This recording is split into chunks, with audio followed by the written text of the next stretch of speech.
So I think the answer to that question, it depends on the style of writing and the voice that you are choosing to use as a writer. For example, it's been a minute since I've actually read a Jane Austen book, even though I love her books so much, it's been a while. But from what I can recall, writers from that time period and Jane Austen especially had like sort of they gave readers a very wide lens. So her stories were not super focused in on just one specific person, one main character. Yes, you had your main character, but because this main character, like the plot of their story, the thread of their story, was so entangled with the secondary characters in the book that it was very important for Jane Austen as a writer to bring the readers in on details related to who the secondary characters were, what their traumas were, what their history was. Um, she gave readers a lot of details about secondary characters. So there are a lot of mini stories within Jane Austen's books. Um, And that is a style of writing that you can choose to use if you think that that is appropriate for your story, where you give readers a very wide lens. So that, let's say you have your main character who is, um, let's say the story, as silly as it sounds, is about a chicken who wants to cross the road and get to the other side of the street. That is the plot of this story.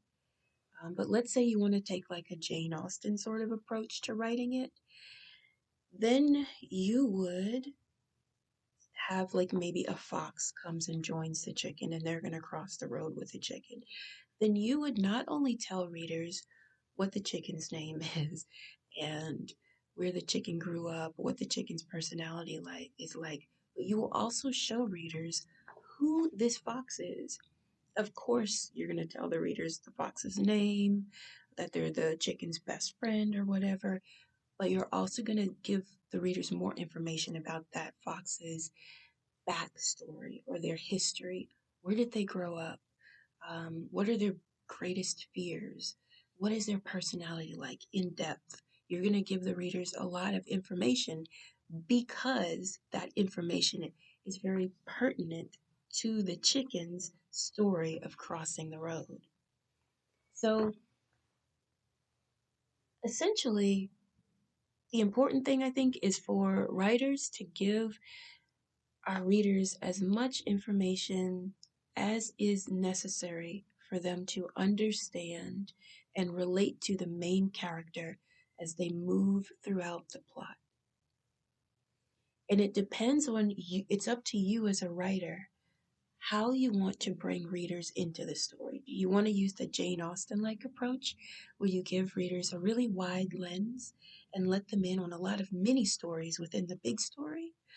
Or do you want to have like a more modern day approach where you focus in, you really hone in on the main character, who would be the chicken in that silly little story I mentioned, and you focus there are a lot of like so to speak close-ups or tight shots on the chicken um where like you would give readers information about like where the chicken comes from, what the chicken's biggest fear is and as it relates to the plot, how the chicken overcomes said fear so that they can get what they want by the end of the story, but everything is about the chicken.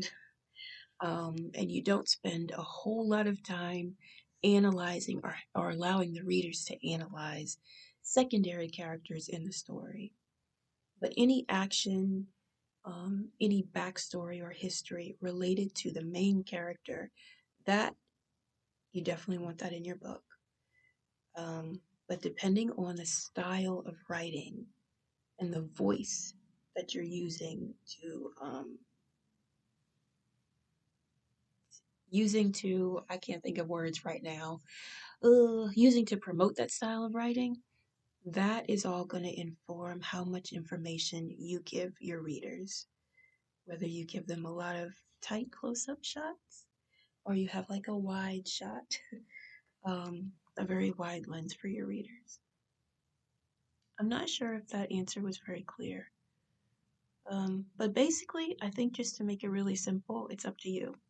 You can tell the readers as much as you want to, or you can hold back and take a more modern approach and just show what is very close to the main character. And I personally prefer to do the second.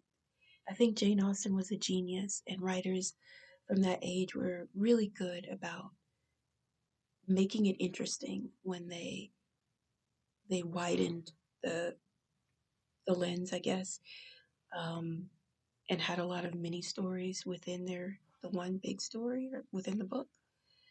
Um, but I think that because attention spans are so short these days, and I know when I'm reading a book as a reader, I like to get to the point quickly. Um, so even though a Jane Austen novel will keep my attention, the modern approach, it definitely keeps my attention, probably maybe even more, um, where you don't have as much information, only the pertinent information that is like directly related to the main character and the plot.